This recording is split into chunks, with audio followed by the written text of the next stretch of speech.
Bonjour à tous et bienvenue sur cette capsule du SAV des ostéos. Je suis aujourd'hui avec Mathieu Gonzalez Bondres, qui est notre spécialiste de la course à pied. Bonjour Mathieu. Bonjour Mathieu. On s'appelle tous les deux Mathieu. Alors aujourd'hui, on va vous partager un cas clinique qui est celui d'un patient de Mathieu qui présente une gonalgie à la course. Donc Mathieu va vous donner les détails en fait de ce cas clinique, des choses qui concernent l'anamnèse et la thérapeutique. L'idée, c'est de vous partager une partie du programme que nous allons traiter dans la conférence que nous organisons sur la biomécanique de la course à pied, et puis des choses qui suivront dans le futur programme, dans le futur du CFPCO, dans l'année 2022. Mathieu, je te laisse la parole. Est-ce que tu veux nous présenter ce cas clinique? L'idée, c'était juste de présenter l'histoire d'Olivier qui venait consulter au cabinet pour une gonalgie chronique, en l'occurrence latéralisée, à droite, et qu'il évitait de pratiquer sa passion, en fait, la course à pied. Donc, il esquivait cette pratique, il était un peu dans l'incompréhension depuis un moment, et il venait déjà demander mon avis sur ce qu'il pouvait faire euh, dans la pratique, éventuellement. Est-ce que déjà il pouvait recourir? Est-ce qu'il pouvait traiter ce problème? Et est-ce qu'on pouvait l'aider à ça? Et quelles étaient les options qui s'offraient à lui? C'était sa demande initiale. Il était bien conscient de la chronicité de son trouble et qu'il n'y allait pas avoir de magie. Ça, c'était plutôt un avantage déjà. Et donc, Olivier, il avait des douleurs à partir de 25-30 minutes de course à pied. Pas systématiques et qui étaient a priori pas régulé par ni une vitesse, ni un dénivelé, ni un terrain, ni il arrivait pas à comprendre, il y avait juste un timing en fait. Et donc il était vraiment dans l'incompréhension parce qu'il se disait c'est bizarre, quel que soit le terrain, finalement, au bout de 25-30 minutes, j'ai mal au genou. Et je peux courir 15 minutes, chose qu'il n'osait pas faire, hein. Parce qu'en fait, il avait peur que ça devienne de plus en plus court. Et donc voilà. Et donc en fait, déjà dans un premier temps, l'objectif c'était déjà de comprendre ce que lui voulait dire. Qu'est-ce que c'était euh, cette douleur? À quel moment elle apparaissait? Est-ce qu'il avait des notions de la cadence? Est-ce qu'il avait changé des choses sur la longueur du pas? Et déjà de parler le même discours. Ça c'était important pour qu'on se comprenne. Parce que parfois des gens disent j'ai changé de cadence, finalement c'était j'ai changé de vitesse. Et puis j'ai ralenti mon temps de course. Alors, est-ce que c'est le temps au kilomètre? Est-ce que c'est le temps total? Est-ce que c'est le temps d'une fraction? Donc, déjà qu'on parle le même discours, c'était important. Lui, il s'est présenté à toi déjà avec ce vocabulaire, ou c'est toi qui a recadré un peu les choses, enfin, qui l'a recadré, qui a questionné pour vraiment gagner cette précision? Ah, Olivier, c'est pas un expert. Alors, il avait pas le vocabulaire, et c'est OK, hein, il avait pas le vocabulaire. Mais pour que je comprenne bien, c'était important. Enfin, à mes yeux, c'était important de le questionner. On a pris d'ailleurs des enregistrements de sa montre, en fait, de course, qui ont été envoyés dans son téléphone. Et en fait, il y a des données pertinentes qui sont biomécaniques, qu'on appelle spatio-temporelles. Ça, on le verra en conférence. Et qui sont pertinentes à analyser chez les gens et dont ils n'ont pas conscience. On verra que la plupart des gens, en fait, n'ont pas conscience que certaines données spatio-temporelles sont intéressantes à analyser, soit pour limiter le risque de blessure, soit parfois pour aménager, soit les douleurs, donc les symptômes, soit pour une reprise.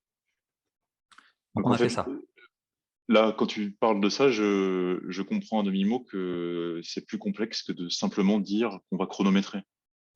c'est ça, c'est ça. Et l'inconvénient, c'est que pour ces patients-là, on ne les voit pas en fait. Il y a pas mal de gens on peut leur demander, par exemple, s'ils ont mal au bureau, de se positionner peut-être devant notre propre bureau et de nous montrer dans quelle position ils ont mal, ou si c'est des gens qui pratiquent un sport qui ne nécessite pas de déplacement, ou une activité, je sais pas, du violon ou une guitare.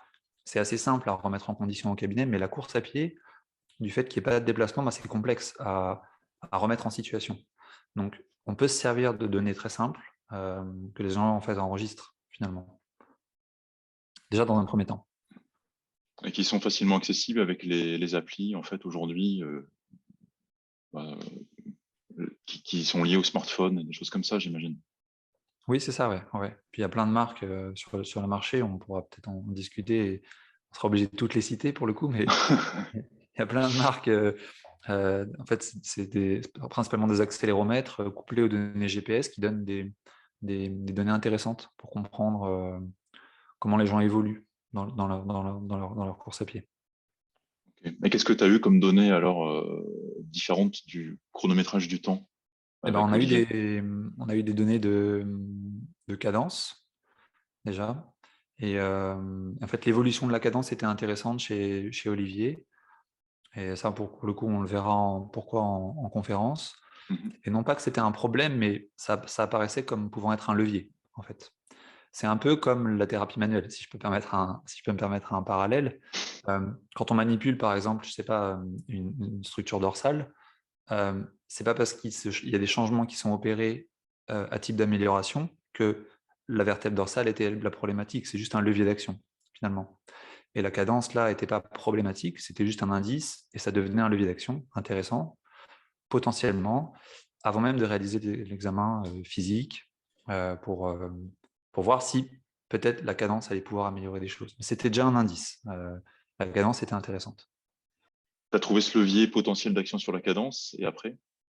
Après, je l'ai observé courir. Alors Olivier, il avait des vidéos. Il est bien éduqué. C'est un patient bien éduqué.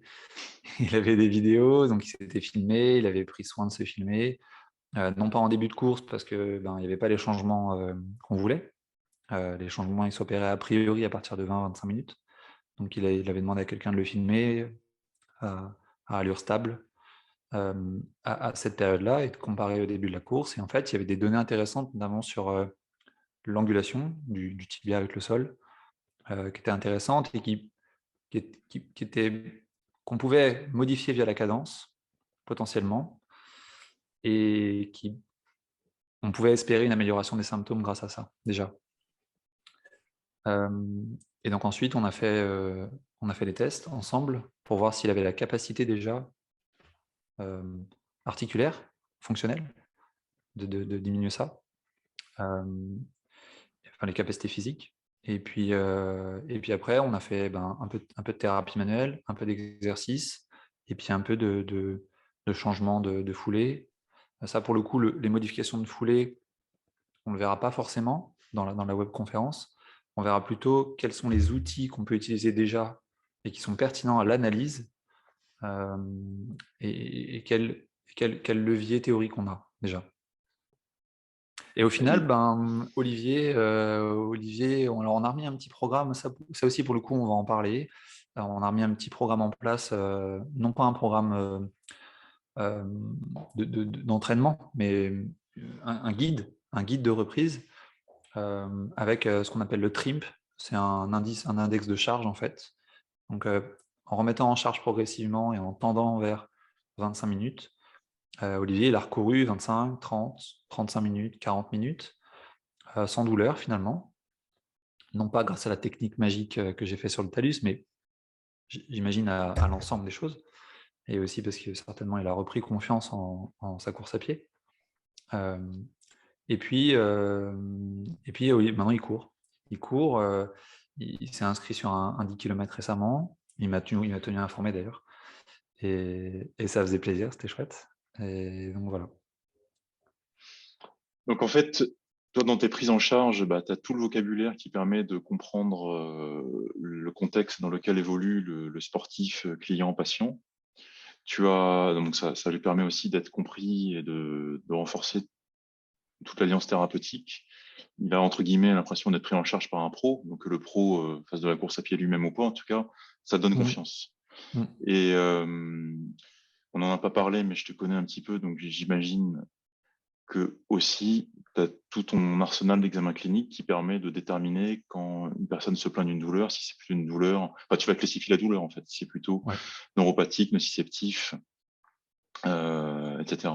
C'est On est ça, on met d'accord? en charge, en mettant en charge les structures ou en utilisant des tests de reproduction de douleur, on peut, plus les autres tests existants, ça permet de classifier, savoir si la douleur est cohérente, incohérente avec la mise en charge, savoir s'il y a des signes de neuropathie. Enfin, voilà. Et ben, après, on classifie et puis on regarde si c'est intéressant déjà comment on travaille, comment on travaille, quel, quel, quel, quel, qu'est-ce qu'on va mettre en place aussi comme exercice, comment on comprend le mécanisme.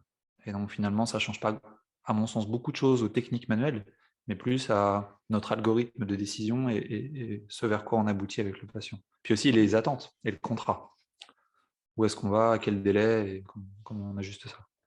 Carrément, ouais, ouais, bien sûr. Ça va pas être le même programme, la même prise en charge et le même conseil en fonction du type de douleur. C'est ça.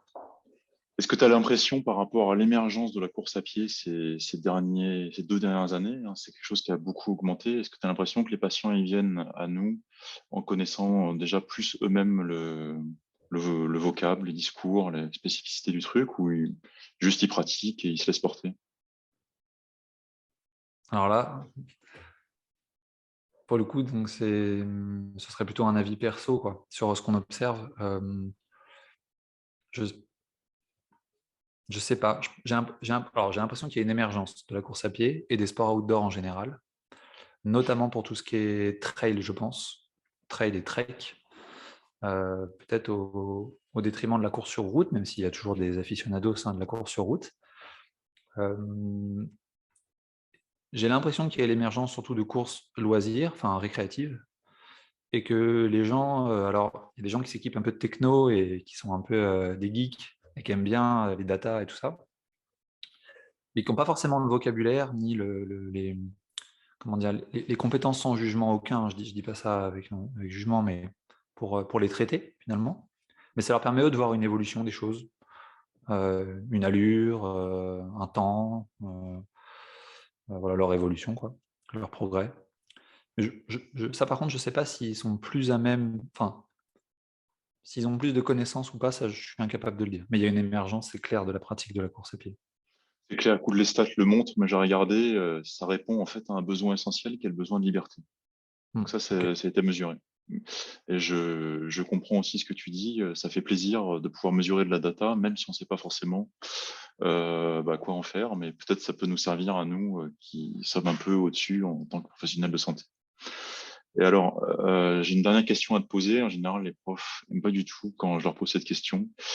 Et je vais te dire ce qu'ils me répondent avant même de te la poser. Ils me disent que ça dépend. Mais la question, c'est la suivante. Si j'étais ton meilleur pote ostéo, praticien, et que je te demandais, vas-y, c'est quoi les 3 trucs essentiels à savoir si je veux m'intéresser, si je veux améliorer ma prise en charge de la course à pied, c'est quoi les 3 trucs que tu conseilles? Ton top 3 aujourd'hui, à date, on est le 25 novembre à 14h30. Qu'est-ce que tu me dirais?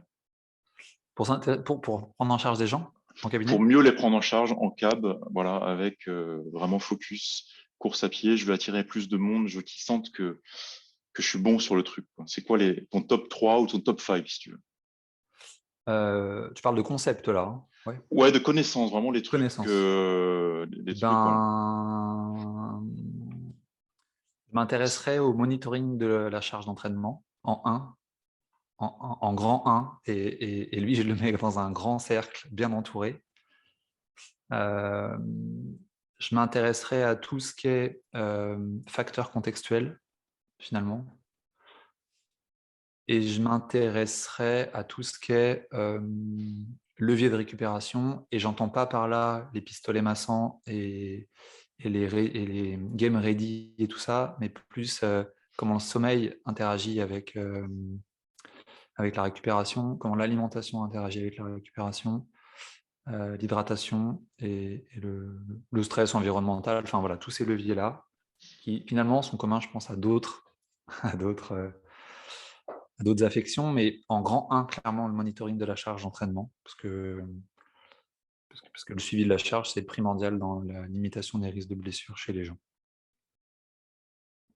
Bon, je pense qu'on a été entre 3 et 5. Merci beaucoup, Mathieu. On rediscutera de tout ça ensemble lors de la webconférence qui sera animée donc par toi, où tu seras guidé, interrogé par Simon Lemaire, confrère ostéopathe. Merci pour ce temps. L'idée, c'était de voilà, vous montrer un petit peu le genre de choses dont nous allions parler sur la conférence à venir, la biomécanique de la course à pied. Et on aura un temps d'échange électif spécial avec vous pour répondre à vos questions. Merci beaucoup, Mathieu. Merci à vous pour votre fidélité sur cette chaîne YouTube. Partagez, abonnez-vous et à bientôt pour la suite. Ciao, ciao.